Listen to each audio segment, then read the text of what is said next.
Most of you came here today hoping I'd hand you a magic system. I won't, because the truth is, your $10,000 account isn't failing because of your strategy. It's failing because of you, and the moment you accept that, everything changes. You're sitting here with under $10,000 in your trading account. Maybe it was $15,000 once, maybe it was $20,000, but the market had other plans, didn't it? I'm not going to stand up here and tell you what you want to hear. I never do, because what you want to hear and some clever indicator, some secret setup, some guru system, that's exactly what's been killing your account. Here's the uncomfortable truth that nobody in this industry has the guts to say out loud. A small account doesn't fail because it's small. It fails because the person running it is trying to trade like it's $1 million account. You're swinging for the fences when you should be protecting the bet. I've sat in front of screens for over 2 decades. I've watched thousands of traders blow up accounts, not because the market was cruel, not because they lacked intelligence, but because they were fighting themselves every single time they hit that buy or sell button. Today, I'm going to show you the only approach that actually works when you're starting with less than $10,000. Not the approach that sounds good at a seminar. Not the approach that looks clean on a backtest. The one that actually keeps you in the game long enough to win it, because survival is the strategy, and most of you haven't learned that yet. Let me tell you something that took me years to understand, and it cost me dearly before I finally accepted it. When you sit down in front of your screen with less than $10,000 in your account, you are not playing the same game as the hedge funds. You are not playing the same game as the proprietary trading desks in London and New York. You are playing a completely different game, and the moment you start pretending otherwise, your account is already dead. You just don't know it yet. Most traders with small accounts come in with the wrong mission. They come in thinking about returns. They're calculating in their heads, if I can make 10% a month, I'll double my account in a year. That kind of thinking is seductive. It's also the thinking of someone who is about to hand their money to the market and walk away with nothing. Here is the brutal reality. The market does not care about your goals. It does not care about your mortgage, your ambitions, or the YouTube video that convinced you trading was your ticket out. The market is a ruthless, indifferent mechanism that extracts money from the impatient and transfers it slowly, systematically to those who have learned to wait. With a small account, every single loss hits harder than it should, not just mathematically and emotionally. A $300 loss on a $10,000 account feels catastrophic. And when it feels catastrophic, you do stupid things. You revenge trade. You double down. You abandon your plan because panic has taken the wheel.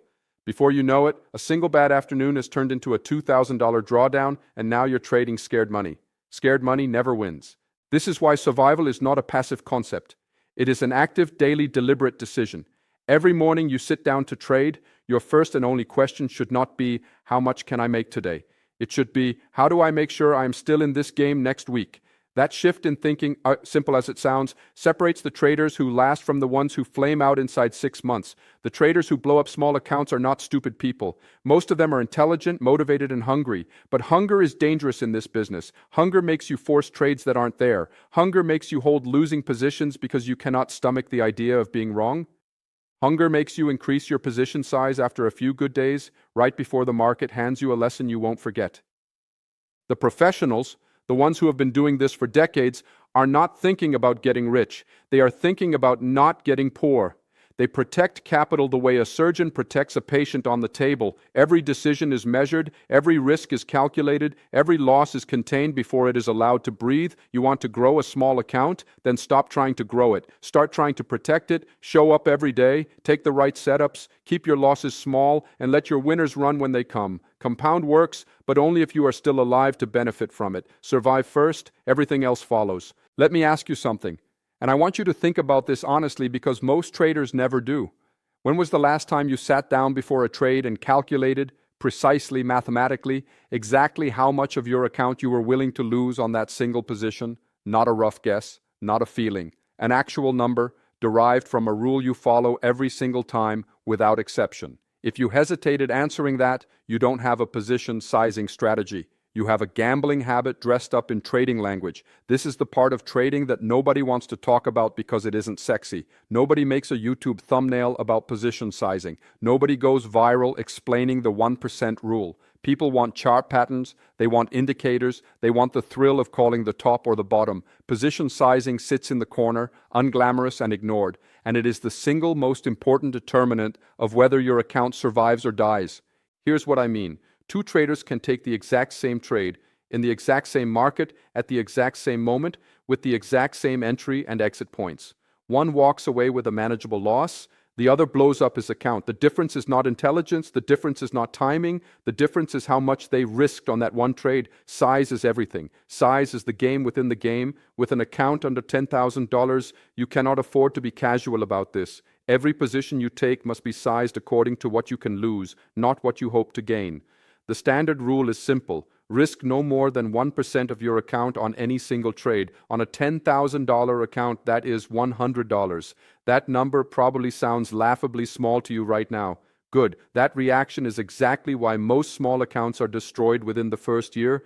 When you risk 1%, a losing streak, and losing streaks will come, I promise you that, does not kill you. 10 consecutive losses at 1% risk leaves you with roughly $9,000. Painful, yes. Survivable, absolutely. Now take those same 10 losses, risking 10% per trade, and you are sitting on less than $3,500, psychologically broken, making desperate decisions trying to claw your way back. That is not trading anymore. That is a crisis. Position sizing also does something far more valuable than just protecting your capital. It removes emotion from the equation. When you know, before you click buy or sell, that the absolute worst case scenario on this trade is $100, your nervous system stays calm. You can think clearly. You can follow your plan. You are not gripping the desk watching every tick like your life depends on it, because your financial life genuinely does not depend on it. The traders who lost in this business are not the ones with the best entries. They are the ones who never let a single trade define them. No one position should ever have the power to devastate your account or your confidence. When you size correctly, no single loss can break you. Master position sizing and you stop gambling. You start trading. That distinction will either make you or cost you everything. I want you to picture something. Imagine a professional sniper lying completely still in the field. Hours have passed, maybe an entire day. He has not moved, he has not fired. To an outsider, it looks like nothing is happening. It looks like failure.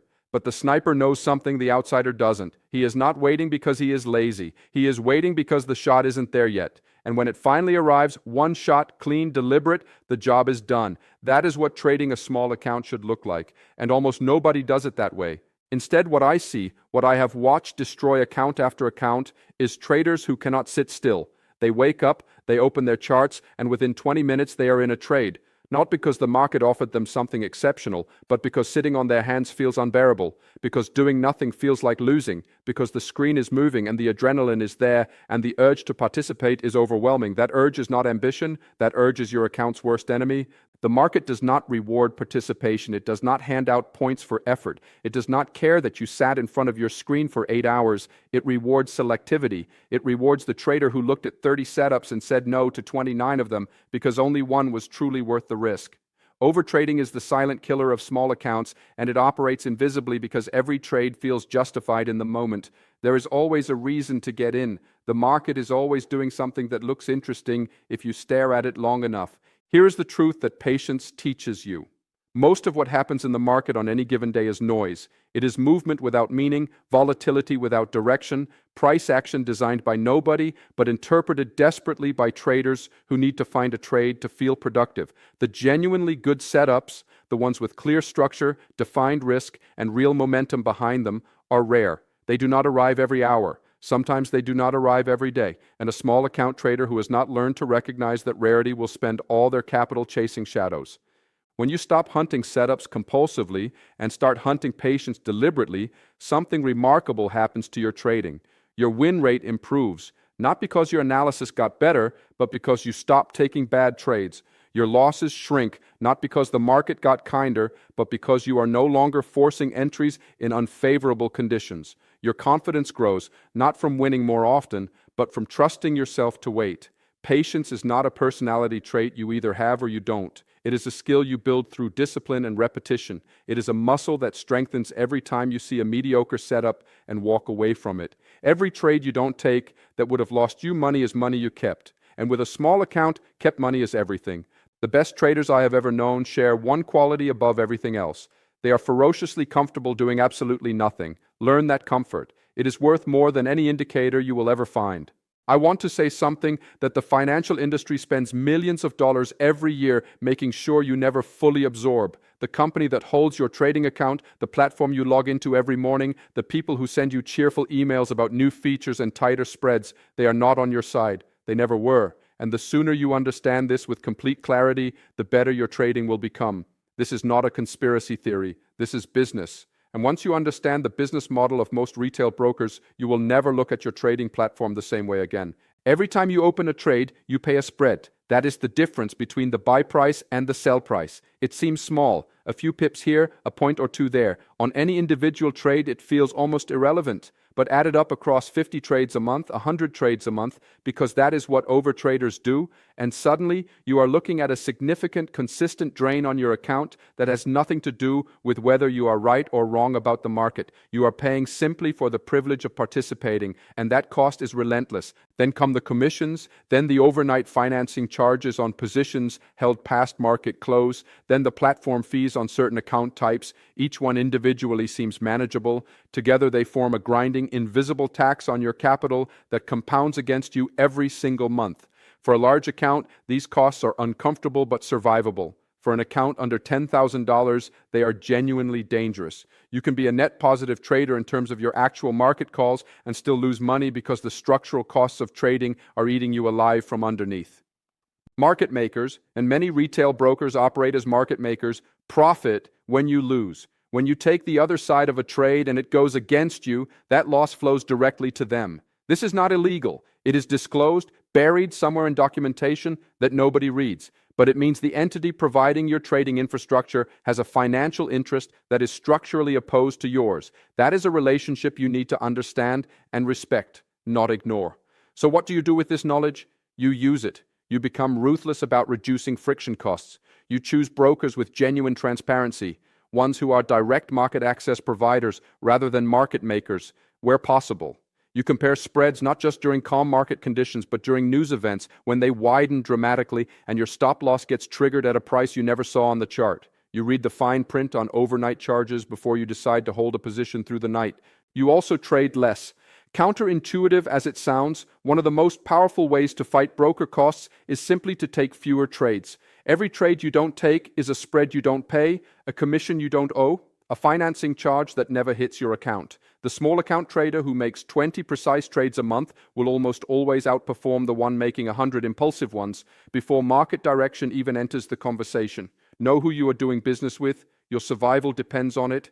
There is a fantasy that lives rent-free in the minds of almost every new trader. It goes something like this. The more markets you watch, the more opportunities you catch. The more strategies you have in your arsenal, the more adaptable you become. The more setups you know, the better equipped you are to handle whatever the market throws at you. It sounds logical. It sounds professional. It is, without question, one of the fastest ways to destroy a small trading account ever devised. Diversification in trading is not what they taught you in school. In investing, spreading across multiple assets makes sense.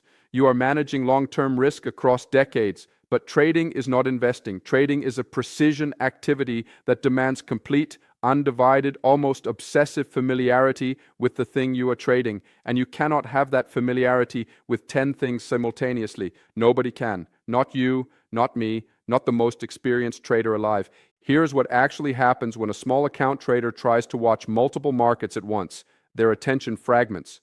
They miss the clean entry on the one market they know well because they were busy watching something move in another market they barely understand. They jump into that second market impulsively, chasing the move, entering late, without the contextual knowledge that would have told them the move was already exhausted. They take a loss. They go back to the first market to recover it. Now they are emotional, distracted, and bouncing between screens like someone trying to follow 3 conversations at once in a loud room. That is not trading. That is chaos with a brokerage account attached. The traders who consistently extract money from markets over long periods of time share a common characteristic that almost never gets discussed. They know their market the way a craftsman knows his tools. They have watched it for so long, in so many conditions, across so many sessions, that it has a personality to them. They know how it behaves around certain price levels. They know how it moves during the first hour of the session versus the middle of the day. They know when it is lying and when it is telling the truth. That depth of knowledge is not available to someone who spreads themselves across 6 instruments and 4 different strategies. Pick one market. It does not matter which one. Pick the one that fits your schedule, your capital, and your temperament, then learn it with a devotion that borders on unreasonable. Watch it every day. Study its behavior in different conditions. Learn where it tends to find support and where it tends to exhaust itself. Make it yours in a way that no indicator can replicate because the knowledge lives in you from hours and hours of focused observation. Then pick one setup, the single pattern or condition that your market produces repeatedly, that you understand completely, that you can execute without hesitation because you have seen it hundreds of times. One setup mastered completely is worth infinitely more than 20 setups understood partially. Small account traders cannot afford the luxury of experimentation across multiple fronts simultaneously. Focus is not a limitation. In this business, focus is the weapon. Sharpen it until it cuts. I'm going to say something now that most financial speakers do not have the courage to say because it is uncomfortable and it does not sell courses. It does not make people feel good walking out of a seminar. But it is the single most important thing I can tell you, and if you genuinely absorb it today, not just hear it, but absorb it, it will change your trading more profoundly than any strategy, any indicator, or any system ever could. The reason your account is struggling has nothing to do with the market. It has nothing to do with your broker, your platform, your internet connection, or the fact that institutional traders have faster execution than you.